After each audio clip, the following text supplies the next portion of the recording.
But the only heat that you have is right up here on the windshield. So it's more like a defrost. It just points right up towards the glass. So from about, name tag level up, you have heat. And with the soft top here, it doesn't hold much heat in. But that is where I was wrong. Hey guys, welcome back. So I have a little update about the Jeep. The good news is that it does have floor heat. Bad news is I'm dumb because I didn't know. On my last video I talked about the heating system in brief here in the YJ, and I mentioned it's sort of like a defrost, not really like a comfort heating, so it's only heat from here up. And Jim Eckenrode on that video said that it should have floor heat and there may be something wrong with it if I don't. So I went back and revisited my research to kind of figure all this out. Because even though the heating system is so simple in here, there's nothing digital, right? These switches down here, yeah, these, it's not like a digital switch panel where you push something and it sends a signal someplace else. Each one of those is just like a lever. So whenever you move the switch, it actually moves a wire that opens or shuts a door and kind of the ductwork down there. And that redirects the air one way or the other. So what was going on is I just didn't have the switch in the right spot. There's this magic spot right here that I finally got it to engage in, where it actually does blow out the bottom. As well as the top here. I've still got heat coming out here too. And now magically I have floor heat. But yeah, so there you go. Let me show you where the heat actually comes out from. If I get out. Alright. Right there. Difficult to see. Don't worry about that. That's just like conduit that goes through there. Yeah, right back in there. That is the floor heat.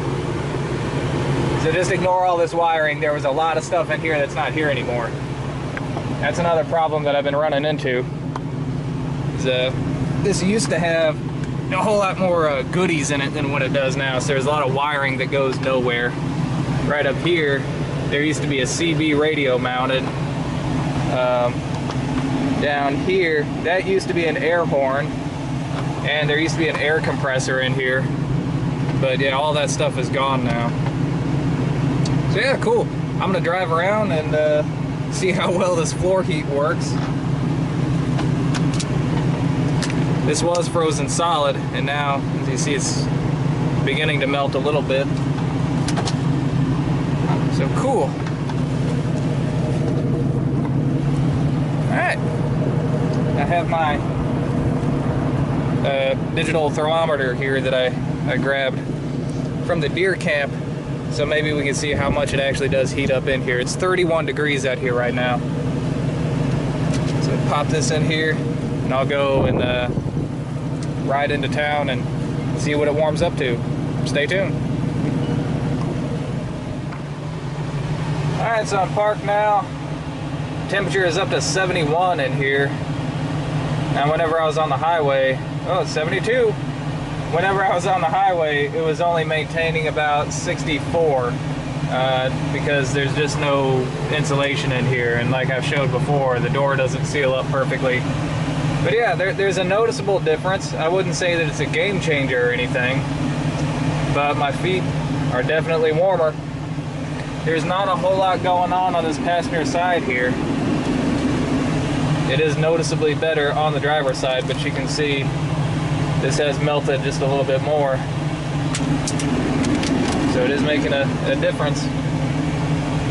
Just sitting still, we're up to 73 now. So as long as you're not going very fast, it's really nice. So, and that one little line that was coming through the firewall there, I stuck some duct tape on the end of that. So I could feel some cold air coming through that whenever I was driving. But yeah.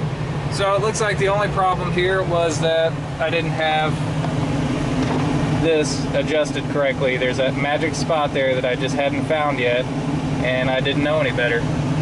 So actually, whenever I first got the Jeep, the blower motor wasn't working, or at least I thought it wasn't working because it wouldn't turn on. It turned out to be the fuse. But it took me a while to find that because whenever I would test the fuse, it always tested good. What was happening was it wasn't actually going in all the way. So easy fix. And this was an easy fix too. Just find the magic spot there. Somehow, I don't think that the AC is going to be an easy fix like that. But we'll find out about that in the spring. Alright, so it is really warming up in here. And we're up to 75. My house isn't even getting up to 75 because we got a heat pump and it's so cold out there. But yeah, really happy about this. Alright, so you want to know the most embarrassing part of all this? When I was in the military, heating and air conditioning was my specialty within the civil engineering squadron. But in my defense, that would be more like industrial and commercial heating and air conditioning. This is what we would call MVAC, and it's different. So yeah, like if this would have been like a boiler room or a 13-ton chiller, that would have been more along the lines of what I worked on. Not so much vehicle heating and air. But it's something that I should have picked up on. But whenever I was looking at it, it was still hot out. You know, heating wasn't really on my mind, but it is on my mind right now. Let's check this out.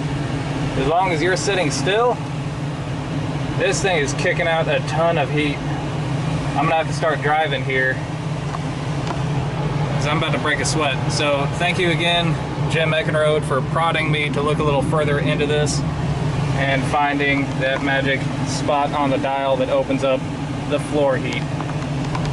Alright guys, till next time, thumbs up. Woo, look, we are killing it over here. 81 degrees. Dang. It's gonna drop back down to 64 whenever I'm on the highway though. One last thing before I go. I was curious to see exactly how much heat this thing is putting out.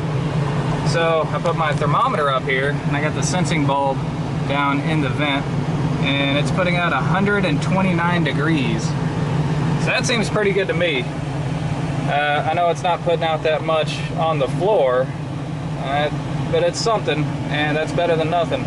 It's enough to keep 1 foot comfortable at least, and it's better on the driver's side than the passenger side. Now I can see if you had some good insulation in here, like a hard top and the hard doors, this could really be something. But with the soft top the way that it is, it just can't hold any heat, especially if you're driving at any speed. But hey, that's okay. You know, it's a Jeep Wrangler. It's a utilitarian vehicle. It's not a luxury vehicle. That's why we love them.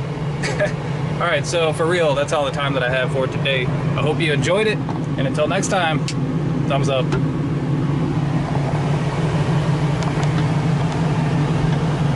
129 degrees. I wonder what my truck will do. I'll try that later.